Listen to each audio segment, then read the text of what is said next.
وہ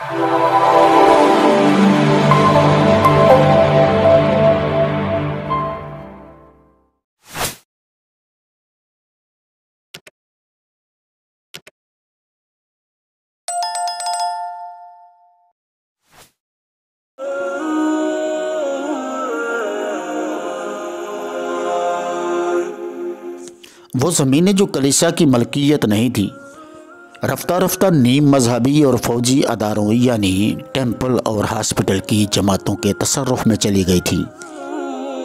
سرزمین قدس کے یہ خادم اس کے حقیقی مالک بن گئے تھے۔ تبریا اور کرک کے قلعوں کے سوا سارے سرحدی قلعے ان کے قبضے میں تھے۔ یہ جماعتیں براہ راست روما کے پاپائی اعظم کے ماتحت تھیں۔ قانون کے مجرم ان کے ہاں پناہ لے کر محفوظ رہ سکتے تھے۔ یروشلم میں اسلامی جہاد کی مزاحمت کرنے والا کوئی سردار نہیں تھا، اس لیے فلسطین کے دفاع کا انحصار ان سرحدی قلعوں پر تھا۔ بانیاس اور حصن یعقوب کے سوا باقی سب قلعے صحیح و سالم تھے۔ ان قلعوں کی تعمیر میں کئی سال صرف ہوئے تھے، کیونکہ ان کی چوڑی دیواروں میں لگانے کے لیے بھاری پتھر دور دور سے کھینچ کر لائے جاتے تھے۔ ان پتھروں کو تراشنا بھی صبر آزما کام تھا۔ چند قلعوں کی تعمیر حال ہی میں ختم ہوئی تھی۔ ان میں حصن یعقوب کو صلاح الدین نے 1 ہفتے میں برباد کر دیا تھا۔ وہ کہتے ہیں کہ ہمارے فاضل اسقف اعظم کا یہ خیال تھا کہ دشمن قلعوں کو تسخیر نہیں کر سکے گا۔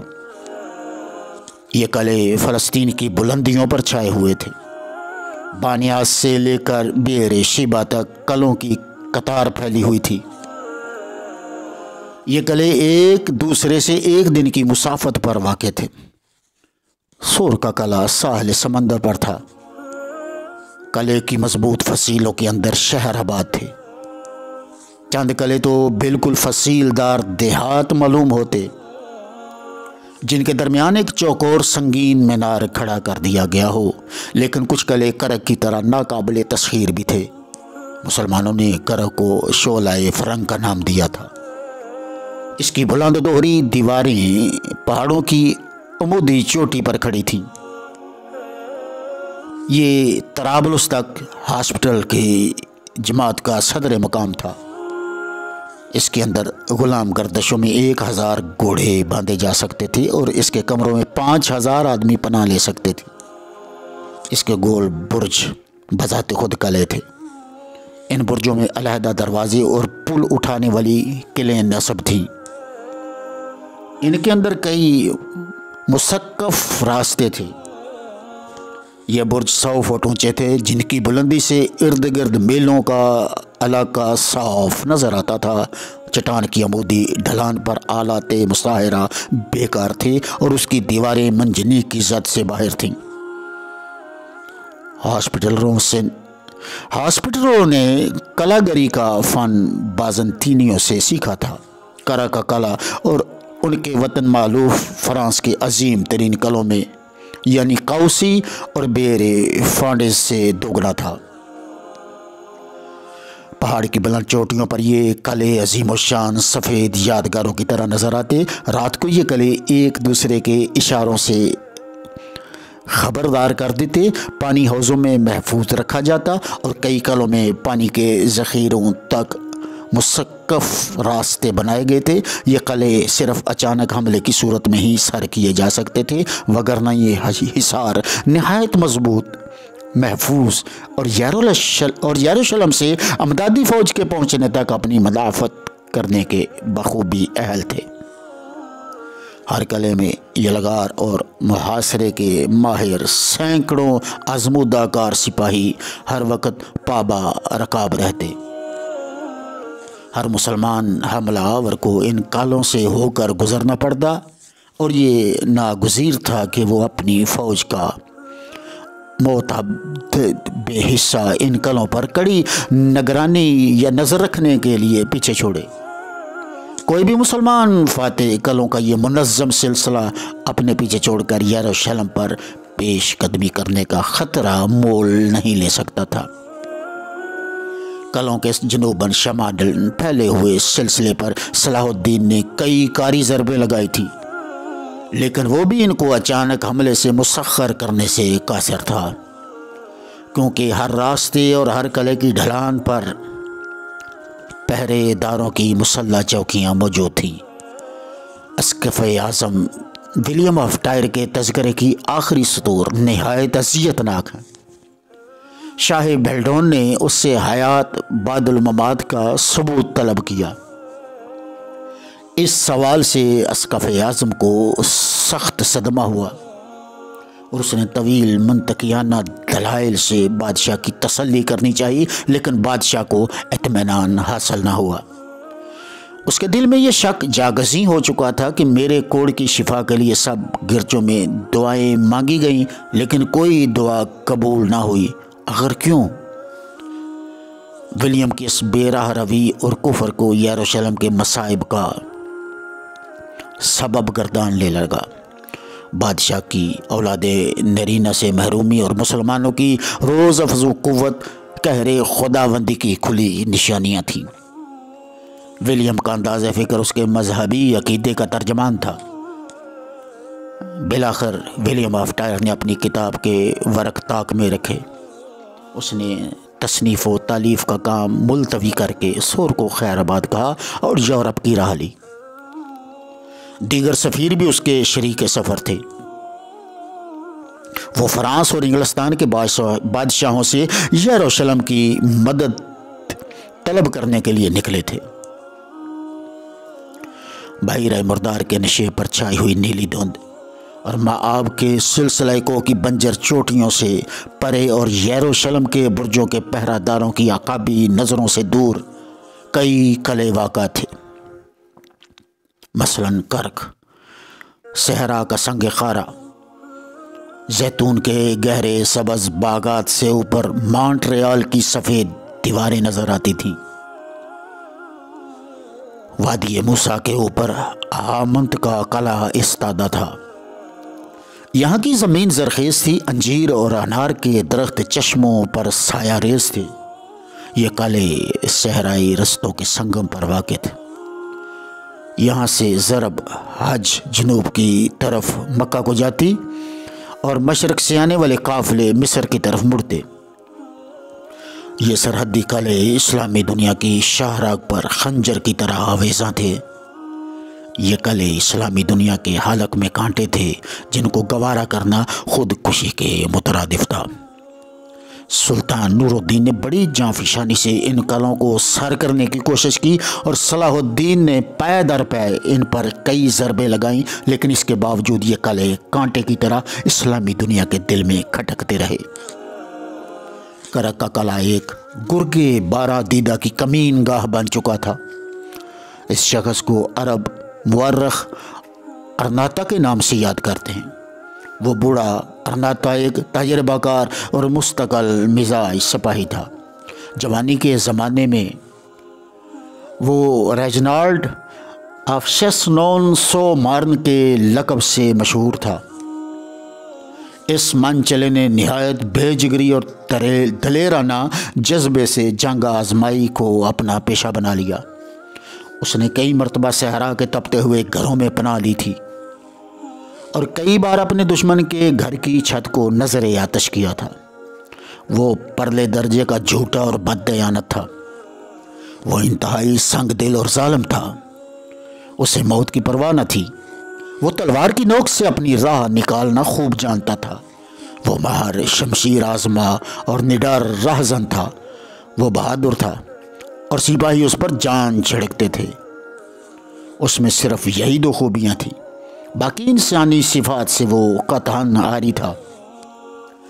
پہلے اس سے ہم اس موقع پر متعارف ہوتے ہیں جب وہ کسی کی بیوی کو اغوا کر انطاکیہ لے بھاگا تھا اور بعد میں انطاکیہ کا حاکم بن بیٹھا تھا۔ انطاکیہ بہت شاندار شہر تھا جس میں بازنطینی عظمت کی رمق باقی تھی۔ انطاکیہ کی فتح سے ریجنالڈ کا حوصلہ اس قدر بڑھا کہ اس نے بازنطینی قیصر سے جزیرہ قبرص چھیننے کی کوشش کی، لیکن منہ کی کھائی اور قیصر کے روبرو اسے سرنگوں ہونا پڑا۔ اس نے سلطان نور الدین کے خلاف جرت کی تو 15 سال قید و بند میں گزارنے پڑے۔ بالآخر جب اسے رہائی نصیب ہوئی تو اسے کرک کا قلعہ مقرر کر دیا گیا۔ کرک سرزمین قدس کی بیرونی فصیل تھا۔ یہ سب سے زیادہ خطرناک مقام تھا جس کی حفاظت اس گرگ خون شام کے سپرد کی گئی تھی۔ ریجنالڈ کے سوا شاید کوئی اور عیسائی وہ انوکھی چال نہیں سوچ سکتا تھا جو ریجنالڈ کے پرفن دماغ نے اختراع کی تھی۔ جب صلاح الدین نے جہاد کا اعلان کیا تو ریجنالڈ نے فوراً مکہ معظمہ یعنی حرم اسلام کو تباہ کرنے کی غرض سے فوج کشی کر دی۔ اس حملے کا منصوبہ کافی دیر سے اس کے ذہن میں پرورش پا رہا تھا۔ وہ اپنے سنگین قلعے میں بیٹھا جہاز تیار کراتا رہا۔ جہازوں کے مختلف حصے قلعے میں بنا کر بحیرہ کلزم کے شمال میں پہنچائے جاتے۔ سادہ لو دوست پرور عرب اس پر اسرار سامان کو اپنے اونٹوں پر لاد کر مقررہ مقام پر پہنچا دیتے۔ اس نے متفرق حصوں کو جوڑ کر سالم جہاز بنائے اور ان پر سیاہ رنگ کر کے چھپا دیا اور بحیرہ کلزم پر مسلمانوں کی بندرگاہ ایلا کو اپنا محاصرہ اس کے گرد اپنا محاصرہ کر لیا۔ اسی اثناء میں 2 جہاز خفیہ طور پر جنوب کی طرف روانہ ہوئے۔ بحیرہ کلزم میں اس کا ورود بالکل غیر متوقع تھا۔ وہ پرسکون فصیل دار ساحلی دیہات کو تاخت و تاراج کرتے ہوئے جنوب کی طرف بڑھتے چلے گئے۔ بحیرہ کلزم میں جو گزشتہ 500 سال سے اسلامی تسلط تھا اور جیسا کہ اب بھی ہے، یہ عیسائیوں کی پہلی مداخلت تھی۔ وہ 1 سال تک قتل و غارت میں مصروف رہے۔ یہ بختر بند اور ابا پوش راہزن پرامن حاجیوں کے جہازوں اور قافلوں کو لوٹنے کی تاک میں لگے رہتے۔ کسی تذکرہ نویس نے اس مہم کی تفصیلات نہیں لکھی۔ ایک عرب مورخ کا بیان ہے، ایسا معلوم ہوتا تھا جیسے قیامت ٹوٹ پڑی ہو۔ وہ اچانک پرامن دیہات اور قافلوں کو اپنی صفا کا حملوں کا نشانہ بناتے، ان کے شکار سارا سیما رہ جاتے۔ وہ لہراتی کھجوروں کے سائے تلے مٹی کے مکانوں میں بسیرا کرتے، ان کے جہاز ساحل پر لنگر انداز ہوتے، دیہات میں ان کی آمد و رفت رہتی اور وہ ضروری معلومات اور سامان فراہم کرتے رہتے، حتیٰ کہ حاجیوں کا کوئی قافلہ ان کی زد میں آ جاتا لیکن وہ مکافات کو زیادہ دیر تک نہ روک سکے۔ اس وقت صلاح الدین شمال میں مصروف پیکار تھا۔ اس کے بھائی ملک العادل نے مصری ساحل سے ایک بحری بیڑا ان قزاقوں کے تعاقب میں بھیجا۔ دونوں فریقوں میں کیا کیا مارکے ہوئے اس کے حال کے بارے میں تاریخ خاموش ہے۔ ایک مرتبہ تو یہ مان چلے مدینہ منورہ سے 1 دن کی مسافت کے فاصلے پر رہ گئے تھے۔ اس مقدس شہر کی سلامتی خطرے میں تھی، لیکن مسلمان بحری بیڑے نے انہیں فوراً آ دبوچا۔